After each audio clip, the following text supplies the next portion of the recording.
a sustainability audit for my home at 2055 Allison Street. Some of the areas of focus that I'm concentrating on are going to be water efficiency, environmental impact, and resource efficiency. We've used three methods really in auditing these efficiencies, and we're going to start with Energy Star. We've also used Green Seal standards and also Water Sense. The following is a PowerPoint presentation on our audit, as well as some of the recommendations and conclusion on that audit. I'm going to turn you over now to the PowerPoint presentation.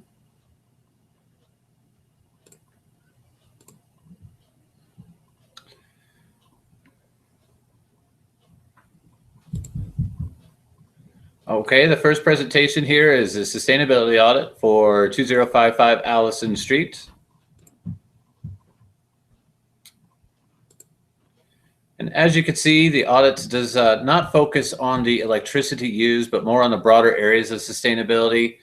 Like I said, a lot of the areas focused concentrate on water efficiency, environmental impact, and resource efficiency.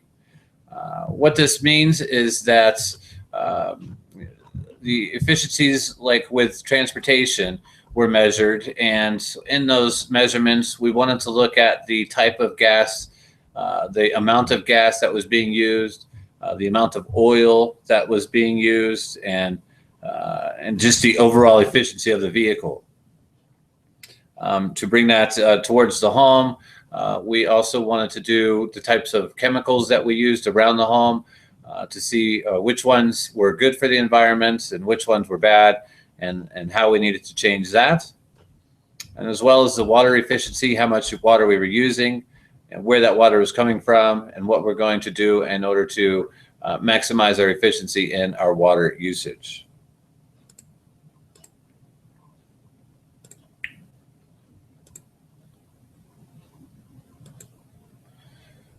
With our analysis, we mainly focus today on transportation, cleaning chemicals, home energy efficiency, water efficiency, and recycling. To begin with, transportation, we never really only share one vehicle for the most part, but we never ride public transportation, and we'll always ride together in the one vehicle to the many places that we have to be. The main reason for this is that we have a baby and 3 other small children that can make public transportation difficult with regards to walking to and from the stations. Methods we use to maximize efficiency of the personal vehicle are the fact that the vehicle is tuned up constantly and receives oil changes every 3,000 miles. We also ensure to use the best gasoline as possible so that the engine burns cleaner and operates more efficiently.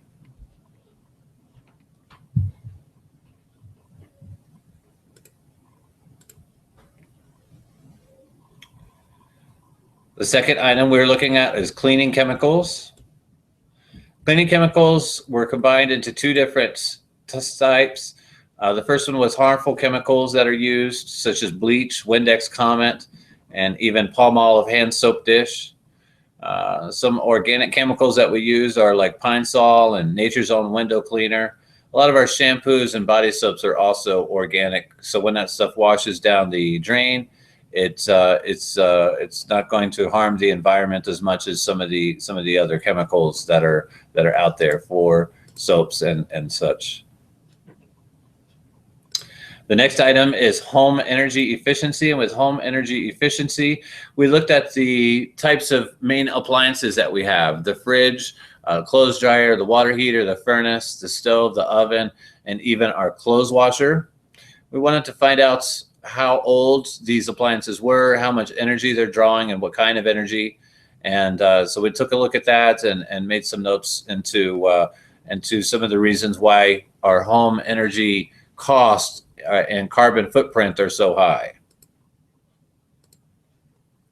Then onto water efficiency, we looked at our hot water heater. We wanted to find out how much the hot water runs, and because of 6 people showering and washing dishes and washing clothes, that all takes a lot of hot water. And so we wanted to see how much of each one of those cycles was being done on a daily basis and what we could do to reduce the amount of water we use.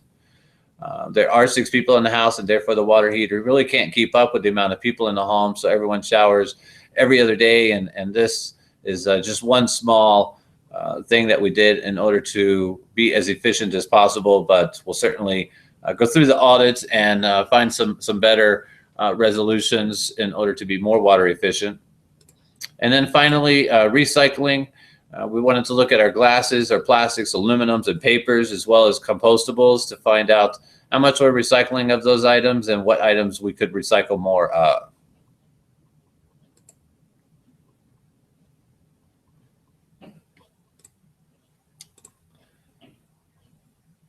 Okay. And in our improvements, we found that with transportation,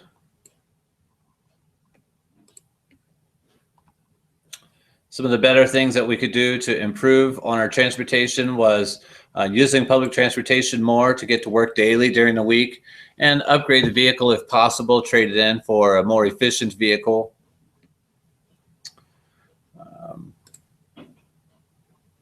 Moving down into some of the other areas here, you can see that cleaning chemicals, some of the harmful cleaning chemicals we use, like bleach, we could actually dilute with water or use a green alternative for. Windex, we could dilute with water or use a green alternative as well as Comet and palm olive.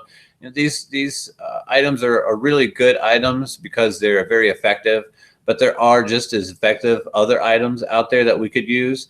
And so wanted to in the resolution process here, encourage better usage of organic chemicals as opposed to these harmful chemicals that are very effective, but also effective in harming the environment with the wash off.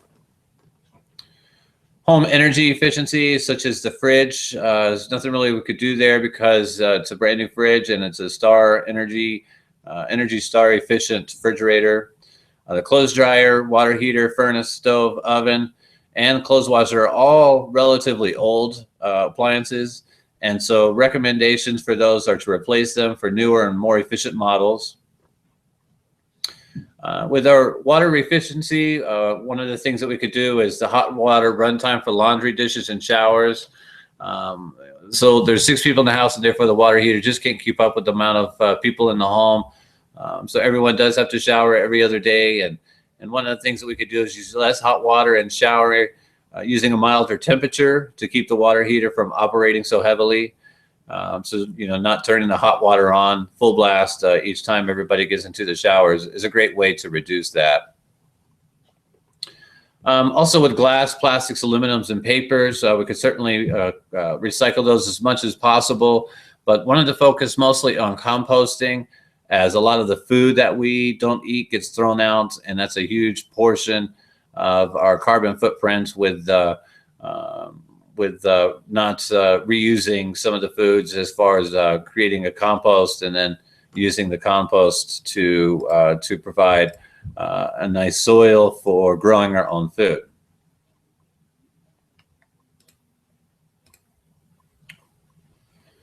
So we talked about transportation, cleaning chemicals, home energy efficiency, water efficiency, and recycling.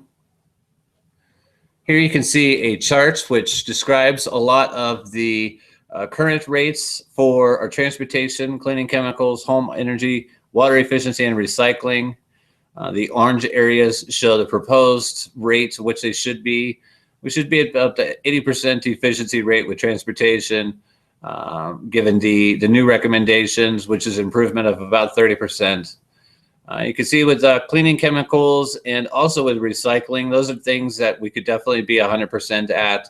You know, currently at 40% with cleaning chemicals, and about recycling about 70% of our goods.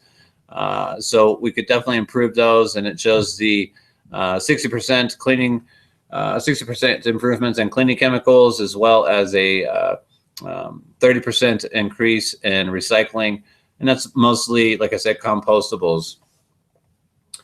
Home energy is a big one. It's 60% efficiency right now, which is actually one of the worst that's in the neighborhood by going off of our Excel energy bill.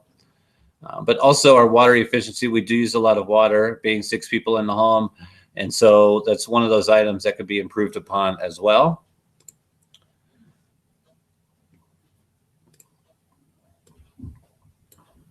Looking at the conclusions, you can see that one of the main things is the importance to just follow through with these recommendations.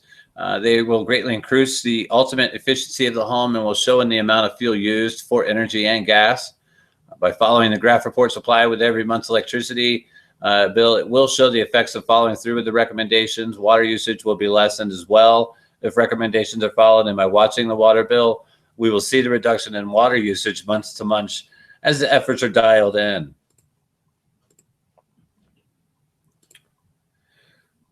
Just wanted to provide you with a page of the works cited.